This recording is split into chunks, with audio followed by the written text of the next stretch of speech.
আমার কাছে একটা যন্ত্র আছে। এই যন্ত্রটা চীনের আবিষ্কার করা। আজ থেকে 300 বছর আগে যারা চুরি করত তাদের হাত কাটার জন্য এটা ব্যবহার করা হতো। চাইনিজ মাল। কিন্তু চীনে একজন হাজব্যান্ড অভিযোগ করেছে তার স্ত্রী নাকি তার পকেট থেকে টাকা চুরি করে। এখন এটা মহামারী একটা ধারণ করেছিল হাত কাটা, তাই এটা ব্যান হয়ে গিয়েছিল। এখন এটাতে হাত কাটা হয় না, এটাকে মাঝে মধ্যে আমি সুপারি কাটি। তবে কিছুটা ধার আছে, হয়তো একটু কাটা সম্ভব, কারণ এখন তার হাত কাটা হয় না।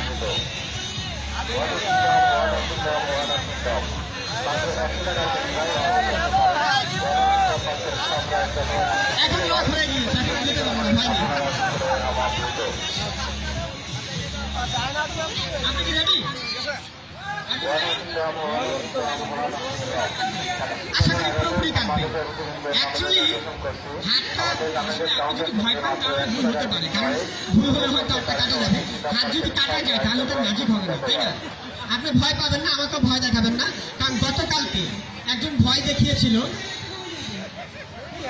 আমিও ভয় পেয়েছিলাম, তার পরিফল কিন্তু এটা। কেমন? আজকে আর ভয় দেখাবেন না প্লিজ। তো রেডি আপনার?